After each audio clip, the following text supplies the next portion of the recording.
Well, you might just have just killed my meeting. So. I know this song. I think most of you may or may not have heard it. I don't know. But it's called An Ambivalent Man. I'm just trying to calm down a little bit.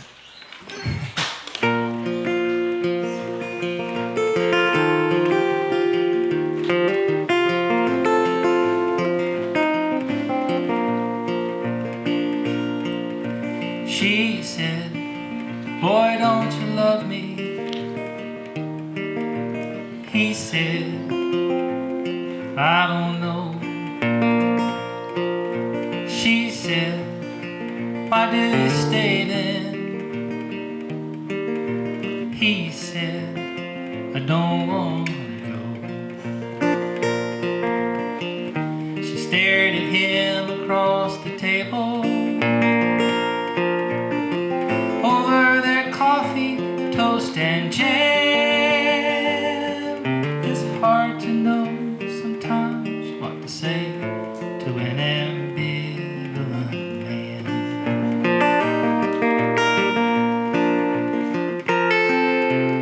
She said, "What are you thinking?" He said, "Life is hell." She said, "Boy, won't you talk to me?" He said, "Nothing to tell." He's sailing on the sea of silence while she's stuck there in the sand. That sea is the perfect hiding place for an ambivalent man. And he rides his whole life on the edge of a wagon wheel. He is up and he's down, round and round, till she doesn't know how to feel.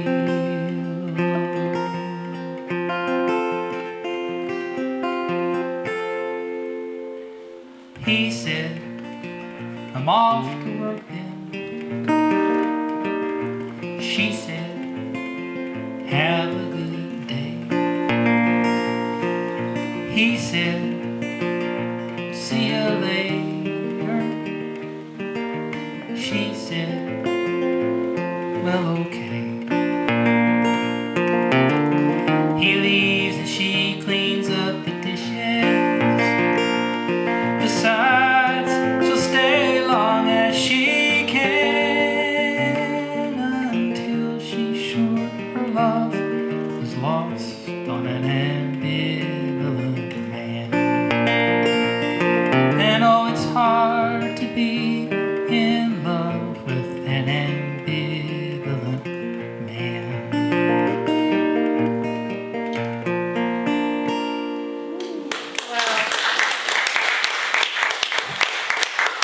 So who had not heard that song before? You hadn't heard that? I think so. Really? Okay. You want to listen to what he has to say now? Yes, I do. Yes, I do. Maybe. Maybe. It depends. Okay, well, I think what I had in mind is, I'll get this if I need it, I suppose. Is, can I do without this? Yeah. Yeah. Yeah. We can hear you. What I've got here, like Steve said, is a lot of information. And basically, I only have like 10 or 15 minutes at the most. So I want to skip over this nuts and bolts part here. Maybe just go over it really briefly at the end.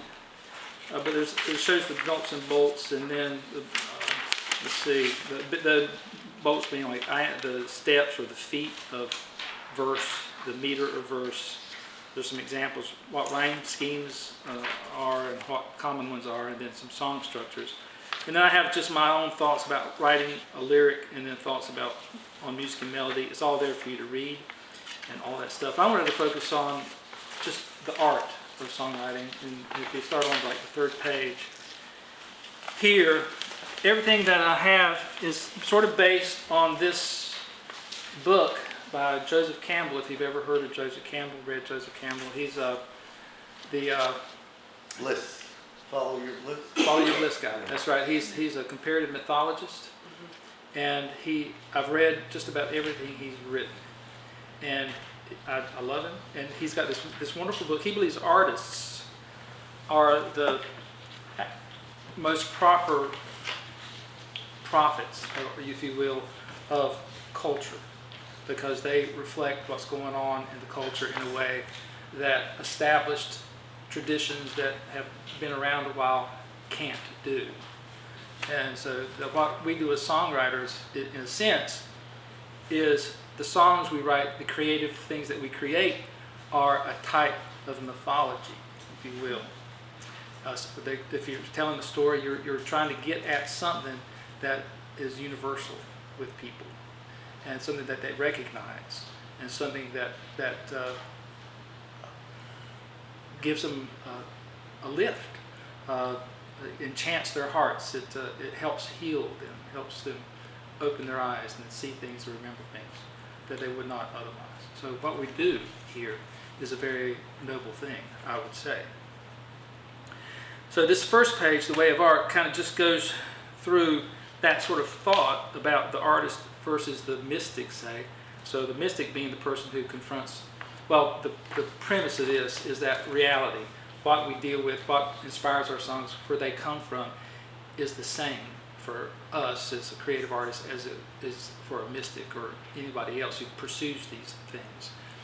It's the same reality. And he says the mystic here confronts it directly through his mind and his thinking, whereas artists will, the artist looks at it, or you can see it through a reflection of their art, what their art is. And it talks about beauty. Art is intended to be beautiful. Ugliness depresses. Beauty revitalizes. So it said, what is it? And it says, it's probably better to just kind of read some of this. The beautiful things are those that please when seen. This is Thomas Aquinas. Beauty is thus a value and a good in and of itself. Ugliness depresses, beauty exhilarates, heightening the sense of life. Art aspires to beauty and thus a sensuous glorification of life. So it enhances our life and gives us a sense of feeling. And then he talks about Nietzsche. He said, talks about aesthetics in art. And aesthetics being nothing but applied physiology, that sense of being lifted up. It helps you feel it in your body. So he says beauty we may regard then as the normal, proper intention of the way of art, affirmative in its sensuous glorification of life, thus grounded in physiology. And then you got that part, the beauty part, but then there's something beyond beauty, which is the sublime, which is associated with vastness, with the prodigious power. And it is something that you can't comprehend. It's beyond comprehension. But you sense it when you see it and you feel it. You sense that there's something greater out there, and that's kind of what a lot of times I try to write songs that reflect that. Okay, so you can read through all that and come to your own conclusions. One of the things I thought was really funny about this particular article or this chapter in this book was this idea of proper art versus improper art. And it's based on the novel A Portrait of the Artist as a Young Man by James Joyce. James Joyce was a big hero of Joseph Campbell. And the character in this novel is a guy named Stephen Daudelus, who's a poet. And I think I put Fiona to sleep. No, my ears were awake. Okay. Your eyes are closed. I'm just resting my eyes because they sleep. Okay, I'm sorry. Didn't mean to bother you.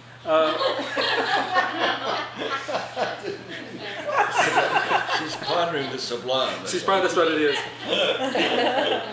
But Stephen Daudelus, the character in this novel, defines art as art is the human disposition of sensible, the sensory, and the or intelligible, or disposition of sensible things, or intelligible matter, what's out there, for an aesthetic end. So you take stuff and you put it together for an aesthetic end, something that's pretty. So that's something that's we'll talk about it later. So that's what art is for. And then so Campbell talks about that a little bit. But there's basically two kinds of art. There's improper art, according to Stephen Dawes, or to maybe Joseph Campbell, and proper art. And improper art is art that, or the two kinds. There's two kinds of improper art. So improper art it can be, and one is pornographic. It says, and they call it art that excites desire for the represented object. And it doesn't have to be naked pictures of people. It can be, all advertisement is pornographic art. Anything that's meant to sell something, that you awaken a desire for something, is called pornographic. The other kind is didactic, and that is meant to arouse repulsion or fear, something. An ad for some political candidate they say something, you hate this guy and you don't want to vote for him. So I mean, that's the kind of thing that is. So it can be social, ethical, or whatever it is, but it's intended. That improper art is intended to move you. It's called kinetic art because it's intended to prompt an action in you. Proper art, which is kind of what I strive for, it's static. They say it's static, and whenever you see something, I'm sure you've seen a picture or a painting or something, or heard a song or read a poem, and it stops you, and you immediately are just focused completely on that. Either it's beautiful, something in it just appeals to you, and you're stopped. So proper art is intended to not move you, but to stop you. And I'll tell you just a brief story. There's a guy named Matt Auten. He used to live in Matthews. We grew up there. Wonderful guitar player, singer. And I had a little band. We were playing a gig at this place, and he asked if he could play in the middle. And it had been a boisterous crowd. We were just playing, and they weren't paying any attention to us. And Matt gets up there, and within 3 notes, the place shuts up, sits down, and listens. I mean, that's the kind of power that we're talking about here. In this artistic endeavor that we try, and that's what we strive. That's what I try to strive to do. So let's see. I think I got that pretty much covered. Anyway, any questions about any of this? So are you saying that like a protest song, like a political protest song, would be in the didactic category? Be about that didactic. Yeah, there is also and Steve and I have this conversation because I really don't care for political songs especially, but if there's something aesthetic about it, I mean, I'm much happier with it. If there's something that is pleasing about the song itself. So that's the thing. The art that is proper art is of its own value. It's the thing that has value, and it has no other use than that kind of value. So to create proper art, and this is the last thing I'm going to go through here real quick. Stephen Dawes says portraits from this novel, says Aquinas, the medieval theologian who opined about these sorts of things, said there are 3 things needed for beauty: wholeness, harmony, and radiance.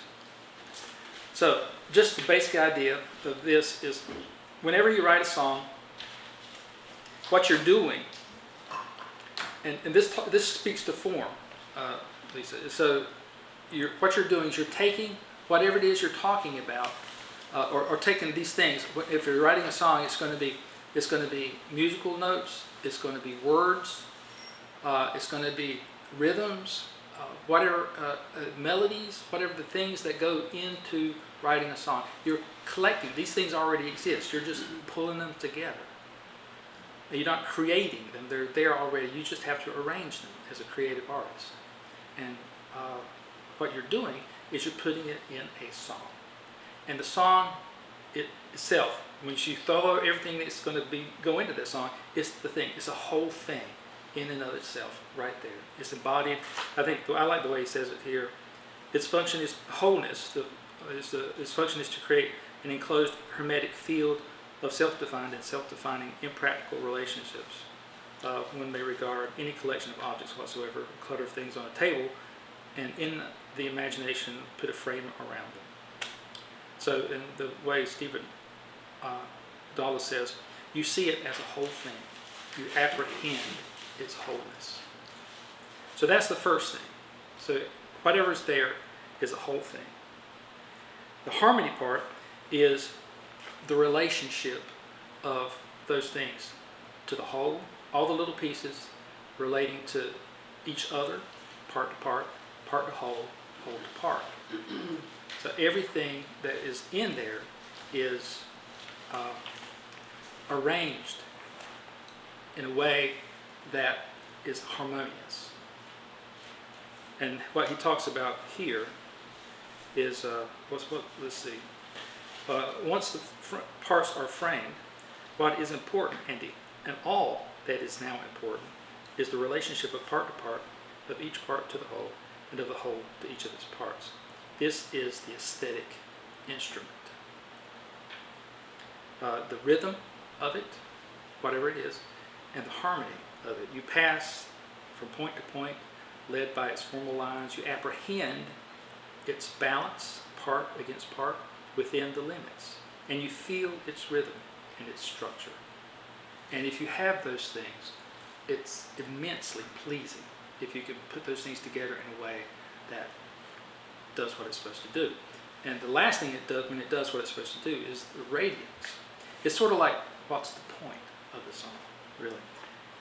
So when what Campbell says, when the rhythm has been fortunately struck, one is held to it in delight, with no sense of any other use for it. And it's the way they say it, radiance is the whatness of a thing. This supreme quality is felt by the artist when the aesthetic image is first conceived in the imagination. So what's the inspiration? What caused this to leap in your heart and mind as a subject worthy of this creative art? That is what you're trying to get back to. And ideally, it's the only thing you're trying to get back to. And everything else in that structure is harmoniously arranged around it, pointing to that inspiration. The instant wherein the supreme quality of beauty, the clear radiance of the aesthetic image, is apprehended luminously by the mind which has been arrested by its wholeness and fascinated by its harmony, is the luminous, silent stasis of aesthetic pleasure, the enchantment of the heart. And then he says, and this is the byline, surely, and this surely is the justification of art, its healing force and its wonder, that beauty apprehended should have this power to illuminate the senses, still the mind, and enchant the heart. And that's what we're trying to do. That's what I try to do whenever I write. And then I use these things on the front to help me do that. And so whatever the inspiration is, what you want to do is, to the best of your ability, that feeling, it's like almost like telling a joke. You know you've succeeded in writing a joke when somebody laughs when you tell it.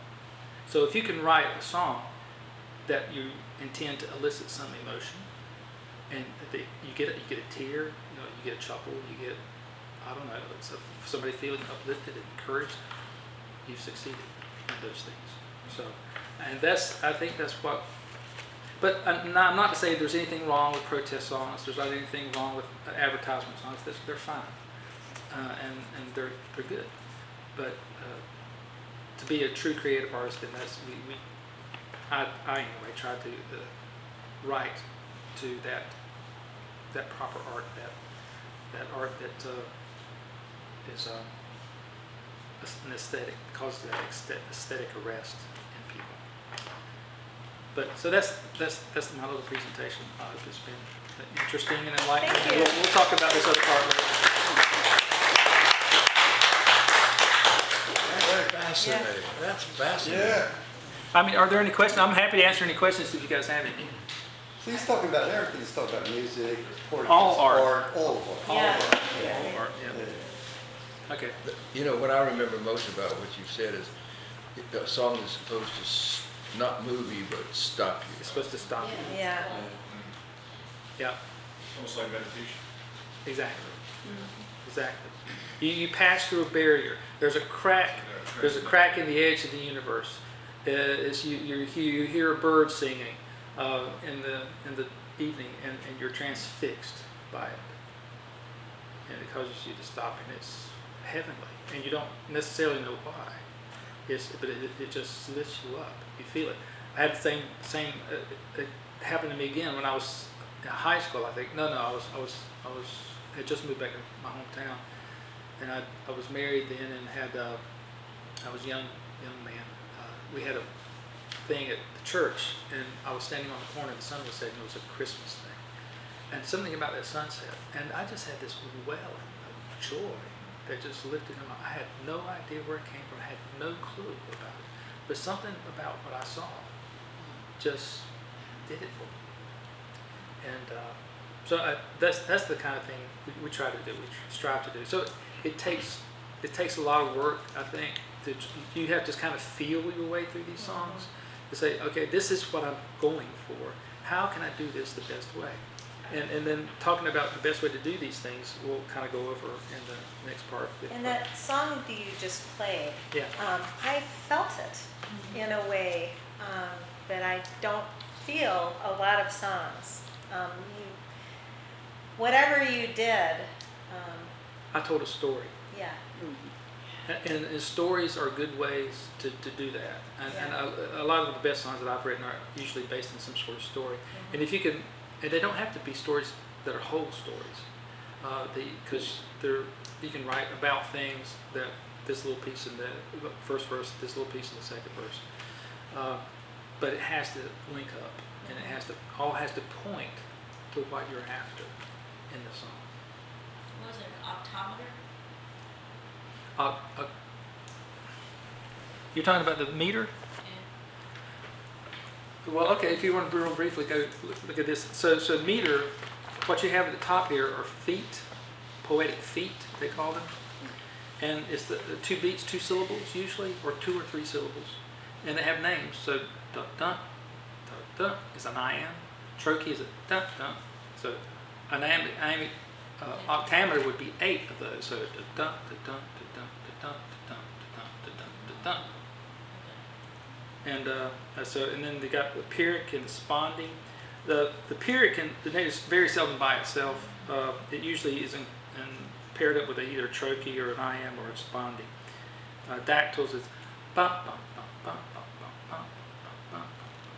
And an anapest is bum bum bum bum. So if you're telling a story, so writing a story song, bum bum. Was it? Da, da, da. What's that? The song where the poem where Santa comes down. I forget now. Not that. Oh, it was the night before. 'Twas the night. 'Twas the night for Christmas, and all through the house not a creature was stirring, not even a mouse. Anapest. Yeah. And so these are just the meters, the number of steps that are in that line. And whenever you're writing something, you want to be conscious of what your meter is, because you don't want too much. You want to be able to say what you want to say in a restricted space. And if you can do that, you're doing really well. And there's the rhymes. So I got some examples of things. This little song here in the corner kind of spells out what the rhyme is. This is an iambic pentameter. It's a Shakespearean sonnet. I have a song. This is a song that I play, and it's just a straightforward Shakespearean sonnet. But that's pretty much what it is. So if you read over that, and if you have any questions about any of it, just feel free to call me and text me or whatever. I'm happy to answer any questions. Anybody has, they do. So. What do you consider an obvious one? Pardon? What would you consider avoid obvious rhymes?